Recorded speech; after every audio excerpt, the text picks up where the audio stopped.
With the increase in gun violence throughout Portland, some late-night businesses are turning to unconventional ways, keeping their customers safe.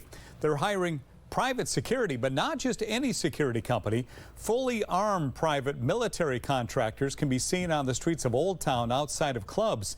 The move comes after several late-night shootings in Old Town, and that is the topic of our Willamette Week segment tonight. Joining us to talk about the story, Willamette Week news editor Aaron Mesh. Aaron, good to have you here. Good to be here.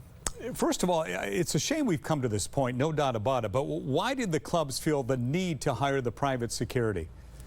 Well, I think you have to look at this in the context of what's happening in Portland right now around gun violence. In the past year, we've seen gun violence within the Black community in particular that is claiming people's lives at an extraordinary rate. It's really appalling. The rate of death from homicide in this city for Black people is higher than that in Chicago, in Los Angeles, in Philadelphia, in Baltimore. It's an astonishing rate of murder happening in the streets right now, and it's actually getting worse as the summer goes on. So as these clubs begin to reopen in downtown, people who have been feuding, who live out on the edges of the city in predominantly neighborhoods of color, are coming into downtown for entertainment, for the entertainment district, and shootings are breaking out in the doorways of clubs. What are police saying about this move to hire these private security people? They're troubled by it, but I think a lot of the blame for the situation goes to the police. But don't forget that this is an entertainment district that a year ago had 12 officers assigned to guard this area and make sure that it was safe.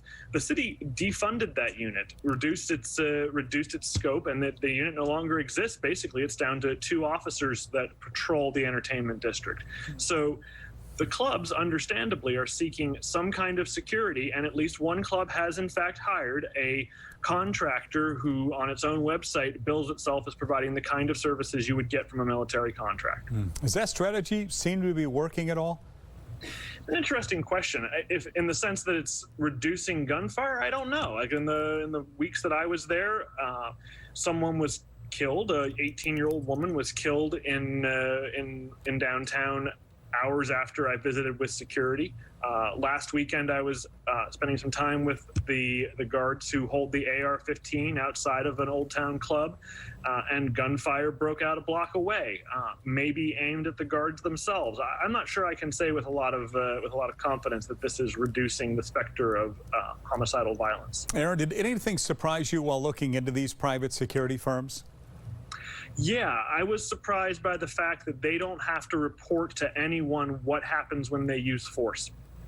That is, if they deploy force, if they fire their weapon, there is no state agency or local agency that requires them to tell them that. It is a volunteer reporting kind of thing where you can choose to tell them if there's been an issue of force used by your private security firm, but you don't have to.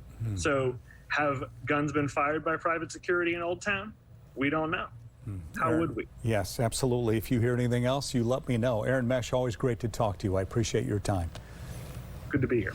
You can read the entire article in the latest edition of Willamette Week on newsstands now or online at wweek.com.